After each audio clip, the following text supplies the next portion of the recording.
আসসালামু আলাইকুম রহমতুল্লাহি ওবরাকাতুহ। সম্মানিত দর্শক মণ্ডলী, এখন দেখছেন শবে বারাতকে কেন্দ্র করে পক্ষে বিপক্ষে অনেক আলোচনা সমালোচনা সমস্ত কিছুই হচ্ছে। তো এই শবে বরাত প্রসঙ্গে আসলে সঠিক কথা কী হওয়া উচিত এবং এই পক্ষ নিয়ে এবং অপর পক্ষ নিয়ে সব কিছু আপনারা আলোচনা শুনেছেন। আসলে দেখা যায় শবে বারাতকে কেন্দ্র করে তিনটে দল এবং উপদলে মানুষ বিভক্ত আছে, আরও ছোটো ছোটো আছে, তিনটে হচ্ছে মূল। একটা হচ্ছে আহলে হাদিসদের একটা আলাদা মতামত আছে, একটা হচ্ছে দেওবন্দি কওমি ঘরানার একটা আলাদা মতামত আছে, আর একদিক থেকে আছে মোটামুটি ধরেন সুন্নি যারা ফিরকে বেরলবি রেজবি তাদের একটা মতামত আছে। টোটাল তিনটে মতামত আমরা এখানে দেখতে পাচ্ছি। কার কোন মতামত আমরা আগে শুনে নিই। প্রথম আহলুল হাদিস মানহাজুস সালাফ যারা ফলো করে তাদের মতামত যে শবে বারাত এটা এমন একটি সময়, এমন একটি দিন যেটা অন্যান্য দিনের মতোই এক্সট্রা কোনো কিছু নেই এই দিনটাতে।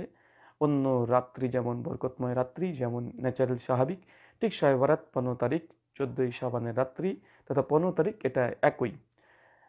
এটা হচ্ছে আহলুল হাদিস। দ্বিতীয় আর একটা মতামত পাওয়া যায়, সেটা দেওবন্দি কওমি ঘরানার। তারা বলে যে আসলে শবে বারাত 14ই রাত্রিবেলা তথা 15ই শাবান এর রাতের বিশেষ একটা ফজিলত আছে। তবে তারা এর সঙ্গে সঙ্গে কথাও বলে, তবে নির্দিষ্ট কোনো ইবাদত এ রাতে প্রমাণিত নয়। নির্দিষ্ট কোনো ইবাদত প্রমাণিত নয় যে 100 রাকাত নামাজ পড়তে হবে বা 12 রাকাত নামাজ পড়তে হবে, এইভাবে নামাজ পড়তে হবে, অথবা কবর জিয়ারত করতে যেতে হবে, অথবা পটকা ফাটানো বা যেগুলো করা হয় বা হালুয়া রুটি করা হয়, এগুলো মর্মে কোনো সহি কোনো রেওয়াত কিছু পাওয়া যায় না। তবে হ্যাঁ, 15ই শাবান রাত্রিটা বরকতপূর্ণ রাত্রি, এ ব্যাপারে দেওবন্দীদের মতামত যে না, এ ব্যাপারে হাদিস কিছু পাওয়া যায়। আর 3 নম্বর যেটা দেখা যায় 15ই শাবানকে কেন্দ্র করে সুন্নি যারা আছে তারা মনে করে এটা হচ্ছে ভাগ্য রজনী রাত্রি, কখনো কখনো বলে লায়াতুল কদরের সমপরিমাণ রাত্রি এটা, এদিনে কোরআন মাজিদ অবতীর্ণ করা হয়েছে এবং তারা এই জন্য এদিনে 100 রাকাত নামাজ পড়া বা 12 রাকাত নামাজ পড়া, দিনে সিয়াম পালন করা, এটা জোর দিয়ে তারা ইবাদত আছে এবং সুন্নাহ দ্বারা প্রমাণিত, সাহাবীদের আমল দ্বারা প্রমাণিত হিসাবে তারা দাবি করছে। তো টোটাল হচ্ছে সব মিলিয়ে 3টে মতামত আমরা দেখলাম। তো এই ব্যাপারে দুটো কথা। প্রথম কথা দেখুন, সর্বসিদ্ধান্ত হচ্ছে এটা আহলুল হাদিসদের মানহাজ যে না, 15ই শাবান এই রাত্রিটা অন্যান্য মাসের মতোই এটা স্বাভাবিক মাস, নির্দিষ্ট কোনো ইবাদত তো প্রমাণিত নয়। এই মতের সঙ্গে দেওবন্দিরা এবং কওমি ঘরানার যারা আছে এবং জামাত ইসলামী তারা একমত পোষণ করে না, নির্দিষ্ট কোনো ইবাদত প্রমাণিত নেই এই রাত্রিবেলাতে, দিনে সিয়াম করতে হবে, রাতে কিয়াম করতে হবে বা কবর জিয়ারত বা যেগুলো হয় এগুলো কিছু প্রমাণিত নয়। শুধু এখানে আহলে হাদিসদের সঙ্গে জামাত ইসলামী এবং কওমি দেওবন্দি তাদের দ্বিমত আসছে এখানে যে না, 14ই মানে 15ই শাবান এ রাত্রিকে আসলে বরকতময় রাত্রিকে রাত্রি নেই, সে রাতের ফজিলত আছে না নাই, ইবাদত নেই, এটা দেওবন্দির একমত, আমরাও একমত, জামাত ইসলামের একমত, আমরা একমত। তো এইখানে মূল বিষয় হচ্ছে এটা যে আমাদের দৃষ্টিকোণ থেকে আহলুল হাদিস আমরা বলি না, এই 14 তারিখ বা 15ই শাবান এই রাত্রিতে কোনো ইবাদত তো প্রমাণিত নেই এবং এই রাত্রে বিশেষ কোনো ফজিলত নেই, অন্য অন্য মাসের মতো ন্যাচারাল একটা মাস, আমরা এটা বিশ্বাস করি। তো চলুন এই বিষয়ে পরে কয়েকটা কথা আমরা প্রথমে দেখিনি কেন আমরা এই মতটা উপস্থাপন করি। প্রথম আমাদের তাহাকিক অনুযায়ী হচ্ছে এইটা যে 15ই শাবানকে কেন্দ্র করে যতগুলো হাদিস গ্রন্থে হাদিসগুলো এসেছে, একটা হাদিস সহি নয়, কোনো হাদিসে হাসান স্তরে পৌঁছায় না, এই জন্য 15 তারিখের শাবান মাসের কোনো গুরুত্ব নেই। আর দেবন্দিরা বলে না, 15ই শাবান এ রাত্রি বরকতময় রাত্রি, এই ব্যাপারে কিছু রিয়াত হাসান স্তরে পৌঁছায়, এই জন্য তারা এই রাত্রিকে তারা বলা হয় এটা গ্রহণযোগ্য। এখন মূল কথা তার মানে বোঝা যাচ্ছে এখানে হাদিসের সনদ নিয়ে, হাদিস সহি নাজিব এটা নিয়ে দ্বিমত আছে। তো এই কথা যখন আলোচনা শুরু হয় তখন দেওবন্দীদের পক্ষ থেকে, কওমিদের পক্ষ থেকে, জামাত ইসলামীদের পক্ষ থেকে একটা বারবার কথা বলা হয়। দেখেন, আল্লামা নাসরুদ্দিন আলবানী রাহিমাহুল্লাহ তিনি তার সহিহার মধ্যে হাদিস নাম্বার 1144-এ তিনি 8খানা শবে কেন্দ্র করে হাদিস নিয়ে এসেছে, অনেকগুলো হাদিস নিয়ে এসেছে, প্রায় 8খানা হাদিস তিনি নিয়ে এসেছেন এবং আলবানী রাহিমাহুল্লাহ থেকে হাসান বলার চেষ্টা করেছেন। অতএব আহলে হাদিসদের গুরু আলবানীর মত অনুযায়ী এই শবে বরাতের 14 তারিখ বা 15 তারিখ এটা বিশেষ একটি রাত, এটা প্রমাণিত হয়ে যায়। তারপর আমরা আহলে হাদিসরা বলি না, না, এখানে আসলে আলবানী রাহিমাহুল্লাহর যে তাহকিক এটা সঠিক হয়নি। তো এই বিষয়ে ছোট্ট আগে একটু কথা বলে নিই। দেখেন, যদি আলবানী রাহিমাহুল্লাহর এই হাদিসের তাহকিকের উপরে ভিত্তি করে যদি 14ই 15ই শাবানকে যদি শবে বারাত বলতে হয়, দেবন্দের যে জোর করে আলবানির কথার উপরে প্রাধান্য দিয়ে যদি চাপানোর চেষ্টা করে আমাদের উপরে, তো আমরা একইভাবে বলবো। দেখেন এই ব্যাপারে তাকি উসমানী তিনি সুনান তিরমিজির 10 দিয়েছেন, তার দাসে তিরমিজির 739 নম্বর হাদিসের অধীনে আলোচনা করতে গিয়ে তিনি বলে দিয়েছেন যে শবে বরাতকে কেন্দ্র করে 14-15 তারিখ রাত্রিবেলাতে যে রিওয়ায়াতগুলো পাওয়া যায় 8-10টা যা পাওয়া যায় একটাও সহিহ নয়, একটা হাসান স্তরে পৌঁছায় না, সবগুলো যাইব। তো আলবানির কথা দিয়ে যদি আহলে হাদিসকে চাপিয়ে দিতে হয়, তো আমরা তো দেওবন্দি কমই দেখে বলবো তাকি উসমানী তিনি তো বলেছেন যে হাদিসগুলো সহিহ নয়, আপনার আকাবিররা তো বলেছে। তার মনে বোঝা গেল আলবানির কথা যদি আহলে হাদিসদের উপরে চাপিয়ে দিয়ে দিতে চাই, আমরা দেওবন্দিদের ঘাড়ে তাকি উসমানীর কথাকে চাপিয়ে দিব। এবং অনেকেই এভাবে বলছে, দেখেন যখনই শাবান মাস আসে তখন আহলে হাদিসরা আলবানিকে ভুলে যায়, কিন্তু রমজান মাসে তারাবির ক্ষেত্রে এসে মনে পড়ে যায়। তো আমরা একই কথা বলবো যে যখন শাবান মাস আসে তখন তাকি উসমানীকে হানাফি দেওবন্দিরা ভুলে যায়, আবার যখন রমজান মাস তারাবির ব্যাপার আসে তখন আবার মনে পড়ে, কারণ তাকি উসমানী শবে বরাতের 14 তারিখে যে ফজিলতের রাত্রি 15 তারিখ এটাকে তিনি স্বীকার করেননি, সব হাদিসকে যাইব বলেছেন। 2, এখানে ইউসুফ বা নুরি রহিমাহুল্লাহ হানাফি দেওবন্দি, হায়াতি দেওবন্দি, তার বিখ্যাত গ্রন্থ আছে মারিফুস সুনান। মারিফুস সুনানের 5ম খণ্ডের 419 নম্বর পৃষ্ঠায় তিনি বলে দিয়েছেন একই কথা, যে 15 তারিখে যে বরকতময় রজনী এই মর্মে একটা হাদিসের সহি নয়, 8-10টা যা সহি মানে হাদিস আসছে একটা হাদিসের সহি নয় এবং হাসানও নয়, সবগুলো জৈফ এবং জৈফুজ্জিদ্দান তিনি স্বীকার করেছেন। তবে বোঝা গেল হানাফি দেওবন্দিরা 2 জন ওলামা তারা কমপক্ষে হাদিসগুলোকে কঠিনভাবে তারা সমালোচনা করে বাতিল করে দিয়েছে।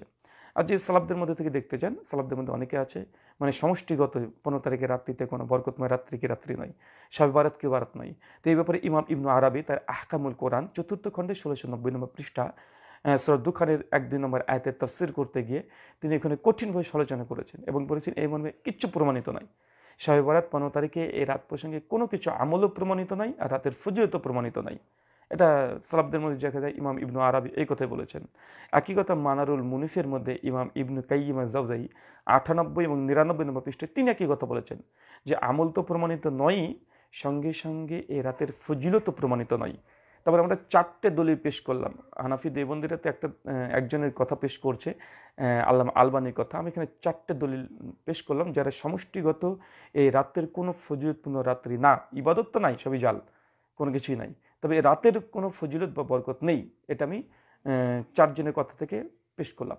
এখন দেখা যাক যে আলবানী রহমাল্লাহ তিনি কি আসলেই শবে বরাতের একটা হাদিসকে সহি বলেছে বা হাসান বলেছে? উত্তর হচ্ছে না, এটা হানাফি দেওবন্দি এবং বেরলবিদের বাড়াবাড়ি। আলবানী রহমাল্লাহ সবচেয়ে যে হাদিসটাকে জোরদার বলেছে সেটা হচ্ছে মজবিল জাবালের হাদিস, এবং মজবিল জাবালের হাদিসটাকে তিনি সিলসিলা সহিহের মধ্যে নিয়ে এসেছেন 1144 নম্বর হাদিস। আর এই হাদিসের উপরে তিনি আরও 7খানা হাদিস, টোটাল 8খানা হাদিসকে নিয়ে এসেছেন। এবং মজবিল জাবালের এই মূল হাদিসকে আলবানী রহমাল্লাহ তিনি নিজে বলেছেন হাদিস ইনকেতা আছে, সূত্র বিচ্ছিন্ন আছে, তবে সনদের যে রাবি আছে সবগুলো সেকা, তবে সূত্র বিচ্ছিন্ন। আর আহলে হাদিসদের মানহাজ যে সনদের মধ্যে যদি ইনকেতা থাকে, বিচ্ছিন্ন সনদ থাকে, তাহলে সেটা গ্রহণ করা যাবে না। কিন্তু আলবানী রহমাল্লাহ কিনা একটা অসুল প্রয়োগ করেছে, যেহেতু মজবিল জাবালের হাদিস এই সনদগতভাবে প্রত্যেক রাবি সেকা কিন্তু ইনকেতা আছে, এই জন্য তিনি এই হাদিসটাকে ধরেছেন। আরও 7খানা হাদিস নিয়ে এসেছেন যেখানে কয়েকটা হাদিসে বিচ্ছিন্নতা নেই, ইনকেতা নেই, তবে রাবির উপরে আলবানী রহমাল্লাহ নিজে অভিযোগ করেছেন। এবং আলবানী রহমাল্লাহর কথা হচ্ছে এটাই যে শবে বরাত কেন্দ্রিক যতগুলো হাদিস এসেছে কোনোটাই একাকী সহি বা হাসান স্তরে পৌঁছায় নাই। আলবানী রহমাল্লাহ এখানে উসুল খাটিয়েছে যে এতগুলো জয়ীফ হাদিস, প্রায় 8খানা জয়ীফ হাদিস, অর্থাৎ সবগুলো জয়ীফ, তিনি সবগুলোকে জয়ীফই বলেছেন স্বতন্ত্রভাবে তাহকিকে জয়ীফ, কিন্তু এতগুলো জয়ীফ জয়ীফ জয়ীফ জয়ীফ জমা তিনি তারপরে বলছেন এতগুলো জয়ীফ, অতএব এই হাদিসটার শক্তি তৈরি করেছে, অতএব এই হাদিসটাকে হাসান বলা যায়। তো আলবানী রহমাল্লাহ এইভাবে হাসান বলেছে, তিনি একাকী হাদিস সহি, তিনি কোনোটাকে সহি বা হাসান বলেনি। ভালো করে হাদিস সহিয়া হাদিস না 1144 ডিটেল পড়েন। আলবানী কোনো হাদিসকে একাকী সহি বা হাসান বলেনি, বরং তার উসুল এখানে প্রয়োগ করেছেন যে এতগুলো জয়ীফ হাদিস এসেছে, তো জয়ীফ জামা জয়ীফ, জয়ীফ জামা জয়ীফ সমান সমান তিনি হাসান লিগয়রিহি তিনি উসুল প্রয়োগ করেছেন। কিন্তু আমরা আলবানী রহমাল্লাহর এই জৈব জামা জৈব জৈব জামা জৈব এটাকে আমরা গ্রহণ করিনি, এই উসুল আমরা গ্রহণ করিনি। তার মানে বোঝা গেল এখানে আমাদের সঙ্গে দ্বিমত। এবং আলবানী রহমাল্লাহ যেমন গ্রহণ করেছে, আমরা আহলুল হাদিস যেমন গ্রহণ করিনি, ঠিক তাকি উসমানী জৈব জামা জৈব জৈব জৈবকে তিনি হাসান ধরেনি। একইভাবে ইউসুফ বানুরি তিনি জৈব জামা জৈব জামা জৈব জামা হাসান এটা ধরেনি, যেটা একটু আগে আমরা রেফারেন্স দিলাম, কারণ তার কাছে এই হাদিসগুলো ছিল, কিন্তু তারা কেউ জৈব জামা জৈবকে হাসান লি গয়রিহি বা হাসান কেউ বলেনি। অতএব আমাদের পক্ষে 4 জন হানাফি ওলামারও আছে। তো এখানে সর্বসিদ্ধান্ত হচ্ছে এইটা। তার মানে বোঝা গেল হাদিসের তাহাকিক দেওবন্দিরা সবাই স্বীকার করছে জয়ীফ, আলবানীও স্বীকার করছে জয়ীফ, শুধু এখানে ওসুলের পার্থক্য আছে। এখন জয়ীফ জমা জয়ীফ হাদিসকে কি হাসান বলা যাবে? আহলে হাদিসরা বলছে না, যাবে না। আলবানী মোল্লা বলছে হ্যাঁ যাবে, এবং বর্তমান দেওবন্দি কিছু ওলামা আছে বাংলাদেশি যারা আছে তো হ্যাঁ জয়ীফ জমা জয়ীফকে হাসান বলা যায়। তার মানে এখানে ওসুলগত পার্থক্য। আচ্ছা, আমরা আহলে হাদিসরা বলি না জয়ীফ জমা জয়ীফ এই হাদিসকে হাসান এ ওসুল যদি ধরা যায় তাহলে অনেক কিছুই সমস্যা প্রবলেম ক্রিয়েট করবে, এবং জয়ীফ জমা জয়ীফ হাদিসকে হাসান বলা যাবে না। তাই কয়েকটা আমি প্রমাণ আপনাকে পেশ করবো। দেখেন, যেমন তায়াম্মুম যখন করবেন, তায়াম্মুম করার সময়তে একাধিক রেওয়াত আসছে যে এই হাতের আঙ্গুল থেকে এই কোণয় পর্যন্ত কোটাকে মাটি দিয়ে এটাকে তায়াম্মুম করতে হবে কোণয় পর্যন্ত। এখন এখানে দেবন্দিরও করে না, আহলে হাদিসরাও করে না, কিন্তু এই মর্মে কি হাদিস নাই? হাদিস এসেছে, এবং হাদিসে একটা সনদে নাই, অনেকগুলো সনদ এসেছে এবং সবগুলো যাইফ। আমি কয়েকটা কথা শুধুমাত্র আপনাকে এখানে বলি। যে পরে সাহাবী ইবনে ওমর থেকে আল মুহাল্লার মধ্যে ইমাম হাজম রহিমাহুল্লাহ আল মুহাল্লার 250 নম্বর মাসালাতে ইবনে ওমর থেকে একটা রেওয়াত নিয়ে এসেছে যে কোনই পর্যন্ত নবী মাসা করতেন। এটা সুনান আবু দাউদে এসেছে 330 নম্বর হাদিসে, কিন্তু সনদ যায়িফ, মুহাদ্দিসগণ সনদকে যায়িফ বলেছেন। আচ্ছা, এর আরেকটা রেওয়াত আসছে তথা আরেকটা যায়িফ হাদিস আসছে, সেটা হচ্ছে সাহাবী আম্মার বিন ইয়াসসার রাদিয়াল্লাহু তাআলা আনহু। এটা আল মুহাল্লার মধ্যে এসেছে এবং ইমাম বাজ্জার মুসনাদে বাজ্জারের সূত্রে এসেছে, এবং নাজবুর আয়াতে এসেছে প্রথম খন্ডে 154 নম্বর পৃষ্ঠাতে, এবং ইমাম হাজমার মুহাল্লা 250 নম্বরে তিনি আলোচনা করেছেন মাসালাই। তো এখানেও দুটো হাদিস পেলাম কোনই পর্যন্ত মাসা করা। তার তখন জেব জামাকে জেব হাসান বলে, এখন কোনই পর্যন্ত আপনারা দেববন্ধুরা কি প্রস্তুত আছেন মাসা করতে? আচ্ছা, এ ব্যাপারে আরেকটা হাদিস পাওয়া যায়, সেটা হচ্ছে সাহাবী আবু জার থেকে আল মুহাল্লার মধ্যে এসেছে, দ্বিতীয় খন্ড 150 নম্বর পৃষ্ঠায়। এরকম আরও অনেকগুলো আছে, প্রায় 6খানা সূত্র আছে যে কোনই পর্যন্ত মাসা করা, এবং সবগুলো সূত্র জেব, এবং মুহাদ্দিসগণ সবগুলোকে জেব বলেছে। এখন আমার প্রশ্ন, যে জেব জামা জেবকে হাসান ধরা হয়, যেভাবে শবে বরাতের হাদিসগুলোকে ধরা হচ্ছে, তাহলে আপনাদেরকে এখন স্বীকার করে নিতে হবে এবং এ ফাতোয়া দিতে হবে যে যখন তায়াম্মুম করবেন সেই সময় আপনাকে কোনই পর্যন্ত হাতকে মাসা করতে হবে, মাটি দিয়ে আপনাকে ধৌত করতে হবে, মাটি দিয়ে মাসা করতে হবে। এখানে কেউ একমত না, কেন? তারা তখন বলছে যে সবগুলো হাদিস জেব, কোনোটা সহি না, দেবন্দরও বলছে, এই জন্য তারা এই আমলটা করে না। তো এখানে কেন এই উসুলটা গ্রহণ করলেন, কিন্তু সবাইতে ক্ষেত্রে কেন গ্রহণ করলেন না? এটা ডবল স্ট্যান্ডার্ড নয়? আচ্ছা, আরেকটা মাসালা বলি, যে যে কোনো যখন সালাত আদায় করবেন, প্রত্যেক সালাম নামাজের মধ্যে একদিকে সালাম ফেরালে নামাজ কমপ্লিট হয়ে যাবে, একদিকে সালাম ফেরালেই। কিন্তু হানাফি, দেওবন্দি, বেরলভী কেউই একমত না, না দুই দিকে সালাম না ফেরালে সালাত কমপ্লিট হবে না, কিন্তু একদিকে সালাম ফেরালেই নামাজ শেষ হয়ে যায়। এই মর্মে অনেকগুলো সনদ এসেছে, হাদিস এসেছে, সবগুলো যাই, কিন্তু হাদিস এসেছে। যেন একটা হাদিস আছে আনাস বিন মালিক থেকে, একটা হাদিস আসছে আনাস বিন মালিক থেকে, একটা তাবরানি আল মুজামুল কবিরের মধ্যে আছে হাদিস না 316, যে একদিকে নবী সালাম ফেরাতেন ফরজ নামাজে, জানাজার নামাজে এবং অন্যান্য নামাজে, দুই দিকে ফেরাতেন না, একদিকে ফেরাতেন, কিন্তু হাদিসের সূত্র জয়ীফ, মুহাদ্দিসগণ সবাই জয়ীফ বলেছে।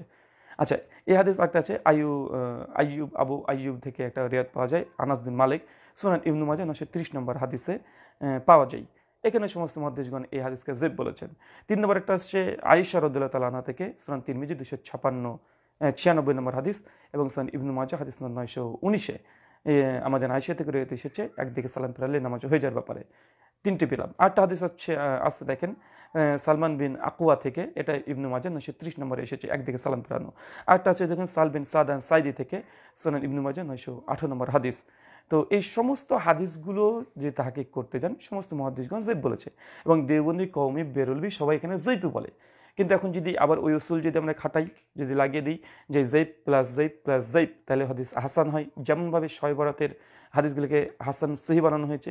তো এখানে আপনার বানিয়ে দেন একদিকে সালাম ফেরার নামাজ কমপ্লিট হয়ে যাবে, কিন্তু দেওবন্দি, বেরলভীরা এখানে নারাজ, তার রাজি না, এই উসুল গ্রহণ করেনি, কিন্তু সবাইতে ক্ষেত্রে এসে গ্রহণ করলো। তো তার মানে বোঝা যাচ্ছে যে এই উসুল জেব জামা জেব এটাকে হাসান হয় কি হয় না? আহলে হাদিসরা হয় না। আমরা এই দুটো মাসালা তো গ্রহণ করিনি, সর্বত ক্ষেত্র গ্রহণ করিনি। আমাদের মাসালা, আমাদের মানহাজ, আমরা এখানে একদম স্ট্রিক্ট আছি, কিন্তু দেওবন্দিরা সুযোগ বুঝে এক এক জায়গায় এক এক রকম করে ফেলেছে। চলেন একটু অ্যান্টিভেনাম টিট ফর ট্যাট আরও কিছু দিয়ে দিই, দেওবন্দিরা মানবে কিনা মানবে না। যেন আম্মাজান আয়েশা রাদিয়াল্লাহু তাআলা আনহা একটা রিওয়ায়াত পাওয়া যায় যে আল্লাহ রাসূল অন্ধকার ঘরে একবার আম্মাজান আয়েশার সুচ হারিয়ে গেছিল, তা আল্লাহ নবী আম্মাজান আয়েশা খুঁজে পাচ্ছিলেন না। সেই সময়তে আল্লাহ রাসূল হাসলেন, আর তার নূরের দাঁত থেকে নূর বের হয়ে গোটা ঘরটা আলোকিত হয়ে গেলেন। তো এই মর্মে আমাদের আয়েশা থেকে হাদিস বর্ণনা আছে তারিখে দামেস্কের মধ্যে 3 খণ্ডে 310 পৃষ্ঠা। তো দেওবন্দিরা জবাব দিয়ে বলে যে না না না, এখানে তো নবীজির নূরের প্রমাণ হয়ে যায়। বেরেলভীকে জবাব দিয়ে বলে এই হাদিসটা যায়ীফ, তাই গ্রহণযোগ্য নয়। কিন্তু এই হাদিসের তো আরও অনেকগুলো সনদ আছে, এটা একটা সনদ আসেনি। এটা আবু হুরায়রা থেকে হয় এই হাদিস বর্ণনা আছে, সহিহ ইবনে হিব্বানের হাদিস নাম্বার 6309। আরও একটা সনদ পাওয়া যায় কাব বিন মালিক থেকে, খাসাসুল কুবরার মধ্যে ইমাম জাওয়াদুস সৈয়দি নকল করেছেন 369 নম্বর পৃষ্ঠায়। আরও একটা হাদিস পাওয়া যায়, সনদ পাওয়া যায়, যেটা হাসান বিন সাবিত থেকে দালাইলুন নবুয়াত লিল বাইহাকির মধ্যে প্রথম খণ্ড 302 পৃষ্ঠায়। কমপক্ষে 6টা সনদ পাওয়া যায় যে আল্লাহ রাসূলের দাঁত মোবারক থেকে নূরের ঝলকের কারণে সুইটা আমাদের খুঁজে পেয়েছিলেন। 6টা সনদ পাওয়া যায়। এখন দেওবন্দিরা মানতে নারাজ, এখানে বেরেলবিদেরকে বলে হাদিসগুলো জয়ীফ, অতএব আমরা গ্রহণ করবো না। অথচ এখানে 6টা সনদ পাওয়া যায়। তো এই জয়ীফ জমা জয়ীফ উসুল যদি হাসান হয়, তাহলে বেরেলবিদের দেওবন্দিকে স্বীকার করে নিতে হবে। আচ্ছা, আরেকটা দেখেন 4 নম্বর একটা উদাহরণ। রবিউল আউয়াল মাসে 12 তারিখে নবীজি জন্মগ্রহণ করেছে। এই মর্মে টোটাল 5খানা সনদ পাওয়া যায়, 5টার মানে সনদ পাওয়া যায়, আর কমপক্ষে 50-এর অধিক গ্রন্থে মজুদ আছে। আব্দুল ইবনে আব্বাস থেকে, জাবির বিন আব্দুল্লাহ থেকে, ইবনে কাসির রাহিমাহুল্লাহ তার আল বিদায়াতে নিয়ে এসেছে। 5খানা সনদ পাওয়া যায়। কিন্তু দেওবন্দিরা সকলেই একমত যে না, এই হাদিস যত জায়গায় এসছে সবগুলো জয়ীফ সনদে, অতএব আমরা গ্রহণ করি না। কিন্তু এতে 5টা সনদ আছে, 5টা স্বতন্ত্র সনদ আছে। প্রায় 50-এর অধিক গ্রন্থে, হাদিস গ্রন্থে এসেছে 12 রবিউল আউয়াল আল্লাহ নবীর জন্ম তারিখ হিসাবে। তো দেওবন্দি তো মানতে রাজি না। এখানে তার হাসান বিন মানে জয়ীফ জমা জয়ীফকে হাসান ধরেনি। দেখেন, আমরা কোনো জায়গাতে ধরি, কিন্তু মানে দেওবন্দি কওমিরা এগুলো মানে চিটিংবাজি এবং চিটারি করছে, এবং তাদের ইনসাফ নাই। তাদের উসুল, তাদের মানহাজ সবসময় লড়বড়ে, মানে শুধু আহলে হাদিসদের বিরোধিতা করার জন্য তারা উসুলকে তৈরি করে, নিজের উসুলকে ভেঙে দেয়। আচ্ছা, আরেকটা দেখেন, এই যে একটা হরিণ বাঁধা ছিল গাছেরই তলায়, একটা রেওয়াত পাওয়া যায়। তো মৌলানা আব্দুল মালিক সাহেব এই হাদিসকে জাল বলেছে, দেওবন্দি কওমিরা জাল বলে। অথচ এই হাদিসের টোটাল 7খানা সনদ আছে, 7খানা সনদ আছে। আবু সাইদ খুদরি থেকে আছে, জাবির বিন আব্দুল্লাহ থেকে আছে, আব্দুল ইবনে আব্বাস থেকে আছে, আনাস বিন মালিক থেকে আছে। 7খানা সনদ আছে। কমপক্ষে 40-এর অধিক গ্রন্থে এই ঘটনাটা হাদিস হিসাবে সনদ সহকারে 7খানা সনদ, ভিন্ন ভিন্ন সনদ আছে। তো এই হাদিসকেও তো তখন আব্দুল মালিক সাহেব, দেওবন্দিরা এরা তো বলে না যে এই হাদিসের যেহেতু এতগুলো সনদ, অতএব এই হাদিসটা হাসান পর্যায়ে পৌঁছে যায়, তা তো গ্রহণ করে না। আচ্ছা, আরেকটা দেখেন, 6 নম্বর একটা তথ্য দিয়ে আপনাকে আমি 1 ডজন, আমি 100খানা দিতে পারবো যে জয়ীফ জমা জয়ীফকে হানাফি দেওবন্দিরা হাসান ধরে না। এটা তো দৌসুল না, এটা জোরপূর্বক আজকে এই শবরতকে প্রমাণ করার জন্য, আল্লাহর বিরোধিতা করার জন্য আজকে তার রসুলকে চেঞ্জ করেছে। যেমন জ্ঞান অর্জনের জন্য চীন দেশে যেতে হলেও যাও, এটাই সবল ইমানুল বাইহাকির মধ্যে ইমাম বাইহাকি হাদিস নিয়ে এসেছে। দালাইলুন নবুয়াতে ইমাম ইসফাহানি নিয়ে এসেছে, দালাইলুন নবুয়াতে ইমাম বাইহাকি নিয়ে এসেছে, এবং টোটাল 5খানা সনদ আছে হাদিসে, টোটাল 5খানা। এবং মশহুর সাহাবী থেকে আনাস বিন মালিক একটা, আবু হুরায়রা থেকে এসেছে, জাবির থেকে এসেছে, 5খানা সনদ এসেছে। এবং এই হাদিসের সনদ জাল নয়, জয়ীফ। এবং জয়ীফ প্রত্যেকটা সনদ জয়ীফ। তো এখন যদি একই কথা আমাদের, তা জয়ীফ জমা জয়ীফ যদি দেওবন্দি কওমিরা হাসান ধরে নাই, তো চীন দেশে গেলে জ্ঞান অর্জন করতে হবে। এই হাদিসকে দেওবন্দি মুকাল্লিদরা কেন জয়ীফ জাল বলে, কেন এটাকে মানে গ্রহণ করা যাবে না বলে? তাদের রসুল অনুযায়ী হাসান হওয়ার কথা, হাসান গয়রি হওয়ার কথা। আচ্ছা, আরেকটা দেখেন, এটা দেওবন্দি এবং বেরেলভি উভয়কেই অ্যান্টিভেনাম। এতক্ষণ হলো দেওবন্দি দেখে শুধু অ্যান্টিভেনাম, এখন দেওবন্দি এবং বেরেলভি দুজনকে অ্যান্টিভেনাম। তবে এখানে আমি রেফারেন্সটা দেবো না, সঙ্গত কারণ আছে। যে ইমাম হোসেন রাদিয়াল্লাহু তাআলা আনহু যখন মৃত্যুবরণ করেন, মুআবিয়া রাদিয়াল্লাহু তাআলা আনহু তিনি সেই সময়তে খুশি হয়েছিলেন। এবং আমি হাদিসের রেফারেন্সটা দিচ্ছি না এই জন্য, কারণ এখান থেকে কেউ দেখা যাচ্ছে মুআবিয়া রাদিয়াল্লাহু তাআলা আনহু সমালোচনা করতে পারে, এবং মাশহুর গ্রন্থগুলোতেই আছে। তো মুআবিয়া রাদিয়াল্লাহু তাআলা খুশি হয়েছিলেন ইমাম হোসেন রাদিয়াল্লাহু তাআলা আনহু আলাইহিস সালাতু ওয়াস সালাম যখন মৃত্যুবরণ করে খবর শুনে। এবং এই জবাব দিতে গিয়ে দেওবন্দিরা এবং বেরলবিরা তারা মানে জবাব দিয়েছেন একটাই, যে হাদিসের সনদ জয়ীফ। কিন্তু এই হাদিস মুআবিয়া থেকে যে তিনি খুশি হয়েছিলেন, কমপক্ষে 4টে সনদ পাওয়া যায়। প্রত্যেকটা যদি তাহকিক আলোচনা করতে যাও, প্রত্যেকটা সনদ আমি দিয়ে আলোচনা করতে পারবো। জাস্ট এগুলো তারাও জানে, যারা আলেম আছেন তারাও জানেন। জাস্ট ওসুলটা তারা ঠিক করছে, যে ওসুল ঠিক রাখেন, আলসের বিরোধিতা করার জন্য উল্টাপাল্টা করেন না, মানহাজকে ঠিক রেখে কথা বলেন। তো তাহলে জয়ীফ জমা জয়ীফ যদি হাসান হয়, তাহলে মুআবিয়া রাদিয়াল্লাহু তাআলা আনহু হাসানের মৃত্যুতে তিনি খুশি হয়েছিলেন, এটা স্বীকার করে নিতে হবে। দেওবন্দি বেরেলবিরা কি একমত হবেন? আহলে হাদিস দিনে করে জয়ীফ জমা জয়ীফ কেমন হাসান ধরিনি, আপনারা ধরেছেন সহবতার ক্ষেত্রে। আচ্ছা, 7 নম্বর আরেকটা দেখেন, যে মুআবিয়া রাদিয়াল্লাহু তাআলা আনহুকে যদি আল্লাহ রাসূল একটা হাদিস আছে, রেফারেন্স দিচ্ছেন, মাশহুর গ্রন্থে আছে, মুআবিয়া রাদিয়াল্লাহু তাআলা আনহু যদি মিম্বারে উঠে খুতবা দেয়, তাহলে আল্লাহ নবী তাকে হত্যা করতে বলেছে। মাশহুর গ্রন্থে আছে, এবং কিতাবে সুনানে আরবার মধ্যেও পাওয়া যায় কিছু রিওয়ায়াত। তো এই মর্মে কমপক্ষে 6টা সনদ আলাদা আলাদা আছে, 6টা সনদ আছে, যে মুআবিয়াকে যদি কে খুতবা দিতে জুমার মিম্বারে উঠে, তাহলে হত্যা করতে বলেছে আল্লাহ নবী থেকে। এবং প্রত্যেকটা সূত্রে জয়ীফ, প্রত্যেকটা সূত্র জয়ীফ। কিন্তু হানাফি দেওবন্দিদের বেরেলবিদের রসুল যদি ধরে নিয়ে জয়ীফ জমা জয়ীফ প্লাস হাসান বা হাসান লি গয়রিহি, তাহলে মুয়াবিয়াকে হত্যা করে এই হাদিস, যেটা যে রাফেজিরা, শিয়ারা, জামাতিরা বারবার অভিযোগ করে, আপনাকে মেনে নিতে হবে। আমি আর কিছু বলছি না। আচ্ছা, 10 নম্বর একটা দেখেন, যে হাদিসে গারাকিন। হাদিসে গারাকিন সম্পর্কে বলাই যাবে না। হাদিসে গারাকিন সম্পর্কে যারা আলেম আছেন তারা জানেন। হাদিসে গারাকিন যদি ধরে নেওয়া হয় তাহলে আল্লাহ নবী লাত, মানাত, উজ্জা এদের প্রশংসা করেছিলেন, এবং এই হাদিস থেকে নবীকে মুশরিক ফতোয়া অনেকে দেওয়ার চেষ্টা করে যারা বেধর্মী আছে। তো হাদিসে গারাকিনের ব্যাপারে কি হাদিস নাই? টোটাল 6খানা সনদ আছে, 6টা হাদিসে গারাকিন প্রসঙ্গে, এবং কোনোটা জাল নাই। বেরলবি আহলাদ সাহেব তাহাকে করে জৈব সনদের দুর্বলতা আছে। তো যে জৈবকে যদি আপনার হাসান ধরেন, তার হাদিসে গেরাকিন সম্পর্কে কি বলবেন? হাসান ধরে নিয়ে আল্লাহ নবী আলাইহিস সালামকে মুশরিক ফতোয়া দেবেন? দিয়ে দেখেন একবার। 11 নম্বর, খাদিজা রাদিয়াল্লাহু তাআলা আনহার ব্যাপারে আসছে, যখন আল্লাহ রাসূলকে বিয়ের প্রস্তাব দেয় তখন খাদিজার পিতা রাজি ছিলেন না। সেই সময়তে খাদিজা রাদিয়াল্লাহু তাআলা তার পিতাকে মদ পান করিয়ে বিবাহতে রাজি করিয়েছিলেন। এই রিওয়াতের 3টে সনদ পাওয়া যায়। হাদিসগুলোকে সহি বলবেন, হাসান বলবেন আপনার তাহকিক অনুযায়ী? আচ্ছা, আর একটা শুধুমাত্র লাস্টে অ্যান্টিফেনাম দেবন্দীদের জন্য, নবী সাল্লাল্লাহু আলাইহি সাল্লামের নাম শুনলে চোখে চুম্বন দেওয়া। এই হাদিসে 4টে সনদ আছে টোটাল, এবং ফতোয়া শামীতে ডিটেল আলোচনা করেছে আল্লাহ আবেদিন শামী, এবং তিনি মুস্তাহাবও বলেছেন। 4টে সনদ আছে। তো এখন জেব জেমা জেব হাদিসকে যদি হাসান ধরা হয়, তাহলে বেরলবিদের মতো আপনারা আঙ্গুলে চুমু দিচ্ছেন না কেন হাদিসটাকে জেব বলছেন? এবং এখানে পাশাপাশি মনে রাখবেন যে না, জেব হাদিস আমরা ফজিলতের ক্ষেত্রে আমরা গ্রহণ করি। এই হাদিসটা ফজিলতের ক্ষেত্রে চোখে চুম্বন দেওয়া, এবং জ্ঞান অর্জন যেন চীন দেশে যাও, এটাও ফজিলতের ক্ষেত্রে।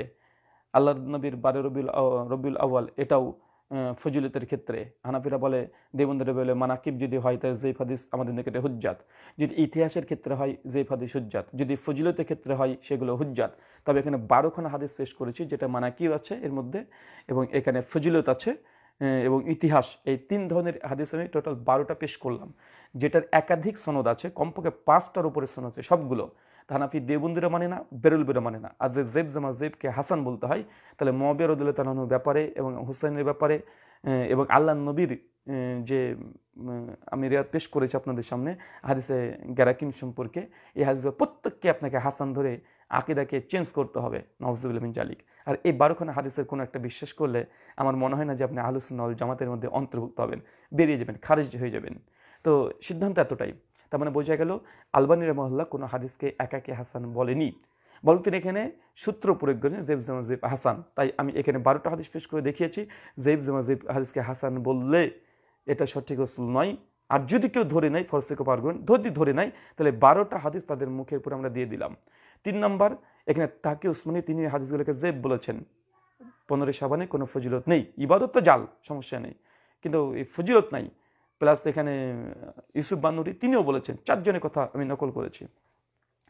এখন ধরে নিলাম যে না, আসলে শাবে বরাত প্রসঙ্গে যেই 8খানা বা 15খানা হাদিস পেশ করেছে সেগুলো হাসান। ধরে নিলাম, সব কিছু বাদ দিয়ে ধরে নিলাম হাসান, আসলে হাসান। তা হাদিসগুলোতে কি আছে?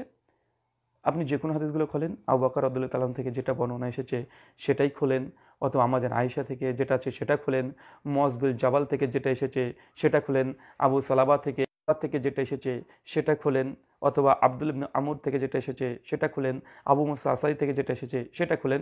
টোটাল 8 আর মোটামুটি 15খানা হাদিস যা আছে সবগুলো খোলেন। সবগুলো খুললে মতন একই ধরনের পাওয়া যায় যে 15ই শাবান আল্লাহ সুবহানাহু ওয়া তাআলা তিনি নিকটীয় আসমানে তিনি চলে আসেন, এবং তিনি সকলকে ক্ষমা করেন, শুধু যারা শিরক করেছে মুশরিক এদেরকে ব্যতীত, আর যারা বিদ্বেষ পোষণ করে এদেরকে ব্যতীত আল্লাহ সুবহানাহু ওয়া তাআলা সকলকে ক্ষমা করেন। এই হচ্ছে হাদিসের টেক্সট। কি? যে 15 তারিখ শাবান মাসের আল্লাহ সুবহানাহু ওয়া তাআলা সবাইকে ক্ষমা করেন 2 শ্রেণী ব্যক্তিকে বাদ দিয়ে। একটা হচ্ছে কি, একটা মোটামুটি ধরে নেন মুশরিক যারা শিরক করে, আর 2 নম্বর হচ্ছে যারা বিদ্বেষ আছে অন্তরে, এদেরকে বাদ দিয়ে সকলকে ক্ষমা করে। তো এখানে আমার জবাব, এই হাদিস যে সহিহ ধরে নিই তাহলে বিশেষ ফজিলত প্রমাণ হয় না, প্রমাণ হয় না। সহিহ মুসলিম 2528 নম্বর হাদিসে আবু হুরায়রা থেকে হাদিস বর্ণনা আছে যে আল্লাহ সুবহানাহু ওয়া তাআলা বলছেন যে প্রত্যেক সোমবার আর প্রত্যেক বৃহস্পতিবার আল্লাহ সুবহানাহু ওয়া তাআলা আসমানের সমস্ত দরজাগুলোকে খুলে দেয়, এবং সঙ্গে সঙ্গে প্রত্যেক মানুষকে আল্লাহ সুবহানাহু ওয়া তাআলা ক্ষমা করেন, শুধুমাত্র 2 শ্রেণীর মানুষকে বাদ দিয়ে। তো সোমবার বৃহস্পতিবার এখানে দুই শ্রেণী বলতে আল্লাহ নবী বলছেন, এক হচ্ছে যারা শিরিক করেছে আর যাদের অন্তরে বিদ্বেষ আছে, মুমিনদের ব্যাপারে বিদ্বেষ আছে, তাদেরকে বাদ দিয়ে আল্লাহ সুবহানাহু ওয়া তাআলা সবাইকে ক্ষমা করে। এখন দুই হাদিসকে পাশাপাশি রাখেন। শবে বরাতের যে হাদিস, শবে বরাতের রাত্রিতে সবাইকে আল্লাহ সুবহানাহু ওয়া তাআলা ক্ষমা করে দেন, দুই শ্রেণী বাদ দিয়ে, এক শিরিককারীকে আর দুই বিদ্বেষ পোষণকারীকে। কিন্তু এটা তো শুধুমাত্র সাবান না, এটা প্রত্যেক সময় বৃহস্পতিবার ফজিলত আছেই। তো সোম বৃহস্পতিবারে এই সেম ফজিলত আছে, সেম বরকতময় দিন এই দুটো। তাহলে সবার এক্সট্রা ফজিলত আপনি কোথায় পেলেন? কোথায় পেলেন? যে আজকে শহীদ হয়নি, কোথায় পেলেন? তারপরে সেই বুখারী খুলে দেখেন 1145 নম্বর হাদিস, যে আল্লাহ সুবহানাহু ওয়া তাআলা প্রত্যেক রাত্রিবেলাতে শেষ আসমানে নেমে আসেন। শেষ আসমানে নেমে এসে তিনি বলতে থাকেন, কে আছে যে আমাকে যে চাইবে আমি তাকে ক্ষমা করব, যে যা চাইবে আমি তাকে তাই দেব। তো এটা তো প্রত্যেক রাত্রে আল্লাহ সুবহানাহু ওয়া তাআলা আসেন, প্রত্যেক রাতে আল্লাহ ক্ষমা করতে চান, ক্ষমা করে দেন যে চাইবে।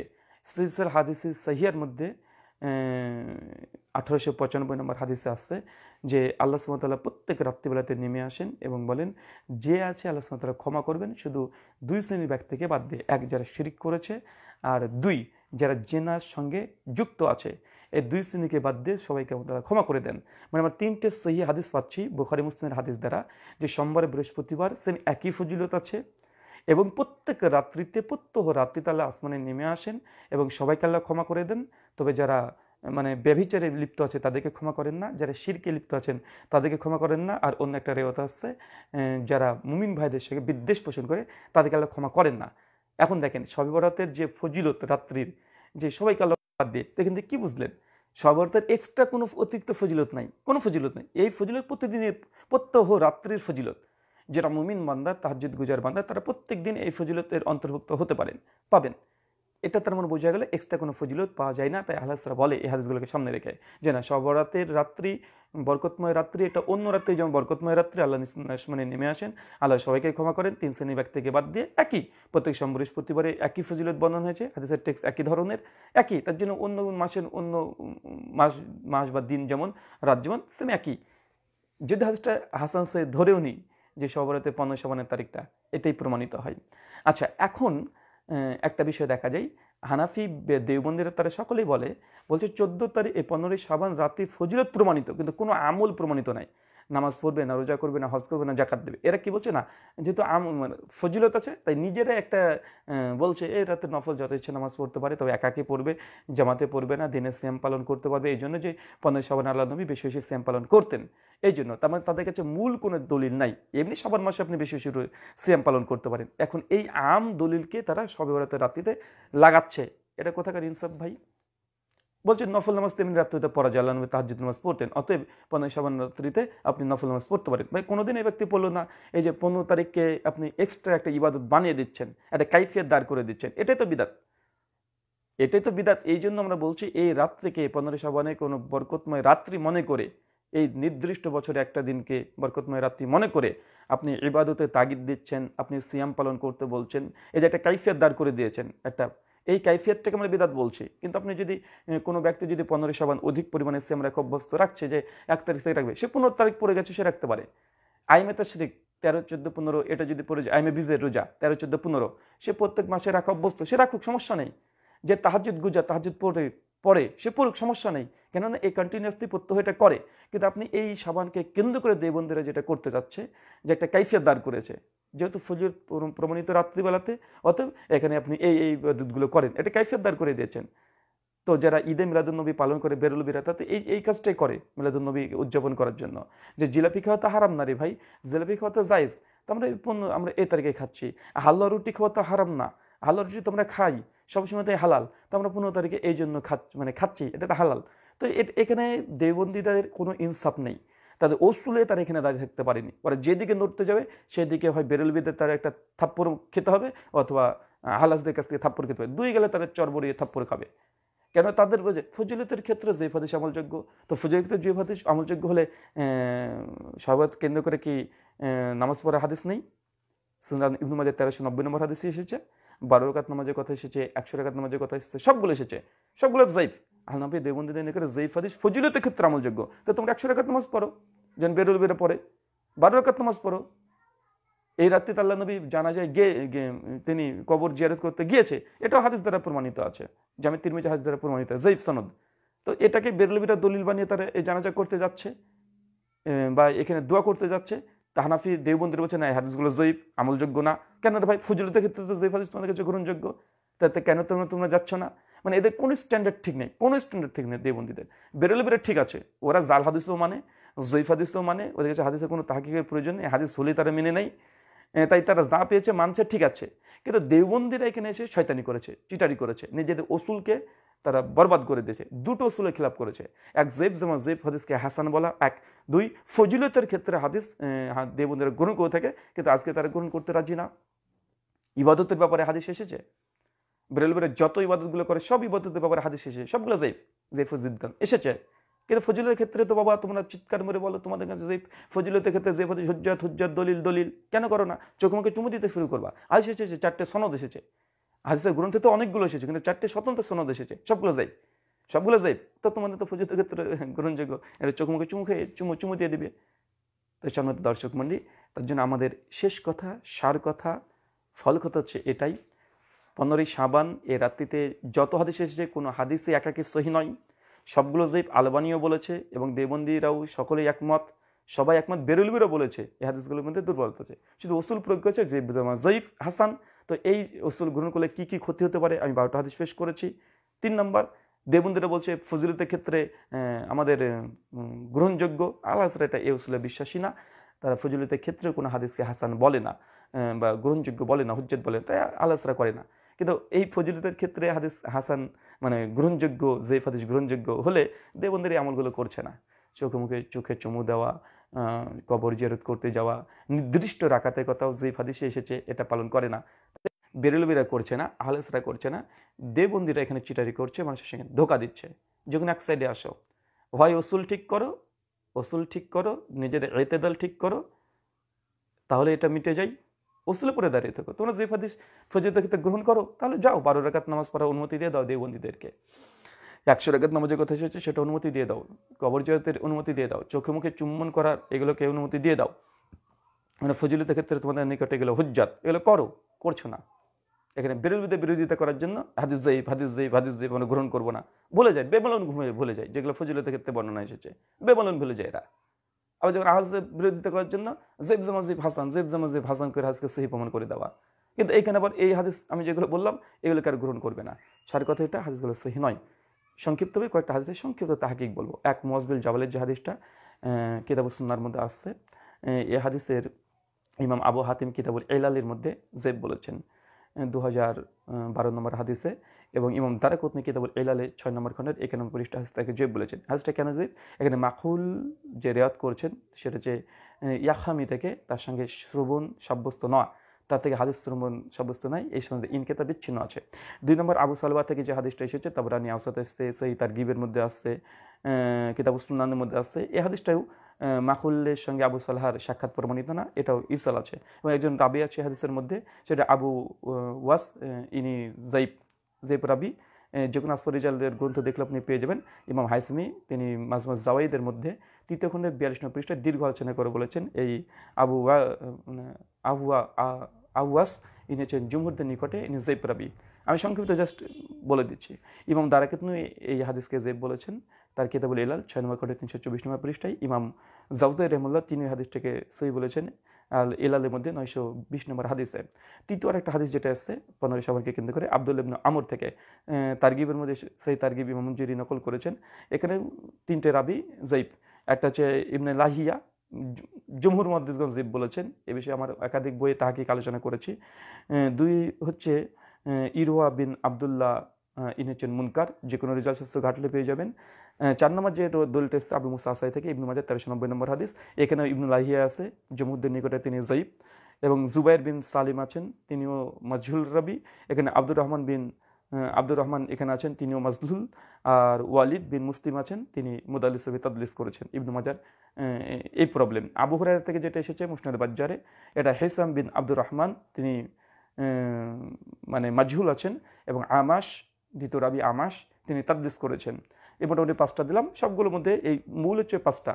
আবু বকরের হাদিসও আরও ভয়ঙ্কর জয়ীফ, আমাদের আয়েশা থেকে আরও মারাত্মক পরে জয়ীফ এসেছে। এটি সংক্ষিপ্ত পরিসর। সম্মানিত দর্শক মণ্ডলী, তাই ইনসাফপূর্ণভাবে দিনের খিদমত করেন, নিজের ফিরকার নয়। নিজেদের উসুল ঠিক রাখেন, মানহাজ ঠিক রাখেন। শুধুমাত্র বেরলবিদের বিরোধিতা করার জন্য একরকম রসুল প্রয়োগ করবেন, আবার আহলাজদের জন্য এক উসুল প্রয়োগ করবেন, কিন্তু অন্য সময় সবগুলোকে বাতিল মনে করেন, আবার নিজেদের যেটাকে সহি উসুল মনে করেন সেটা আপনার বিরুদ্ধে গেলে বাতিল করে দেওয়া, এটা কোনো এতাদাল সম্পূর্ণ ব্যক্তি, কোনো আলিমদের কাজ নয়, এটা সম্পূর্ণ বাড়াবাড়ি। তাই দেওবন্দিরা এখানে চূড়ান্ত বাড়াবাড়ি করছে শবে-বরাতকে কেন্দ্র করে। বেরলবিরা কোনো তাদের উসুলের সঙ্গে দ্বিচারিতা করেনি, কারণ তারা জাল যা আছে সব মানে, এটা তার স্বীকৃত কথা, তারা এখানে দ্বিমত করছে না। আহলুল হাদিস আলহামদুলিল্লাহ তারাও এখানে কোনো দ্বিচারিতা করেনি। আমাদের যা উসুল, আমাদের উসুলের বাইরে চলে গেছে, সে আলমানের জায়গায় যে যাক, আমরা গ্রহণ করিনি, কিন্তু দেওবন্দিরা এখানে দ্বিচারিতা করেছে, মানে কোনো নৌকায় নাই।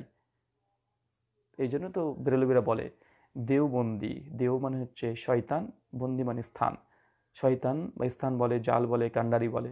তো দেওবন্দি এরা হচ্ছে শয়তানের দল। এটা আপনি একটু গুগল করে দেখলেও পাবেন, ফার্সিতে দেওবন্দ মানে শয়তানের দল। এবং ভারতে যে দেওবন্দ প্রতিষ্ঠা হয়েছে যে জায়গাটার নাম হিন্দুরা দেওবন্দ রেখেছিল, কারণ এখানে ভূত পেত নিয়ে এরা সব ভর করতো নাকি, আর হিন্দু তান্ত্রিকরা সবাই এসে ঝাড়ফুঁক করতো, এই জন্য স্থানের নাম হয়েছিল দেওবন্দি, মানে শয়তানের দল। তো এরা সম্ভবত ওদেরই অনুসরণ করছে, কে জানে, আল্লাহু আলাম বিসওয়াব। শুকরিয়া, জাযাকুল্লাহ খাইরান, বারাকাল্লাহু ফিকুম। আসসালামু আলাইকুম ওয়া রাহমাতুল্লাহি ওয়া বারাকাতুহু।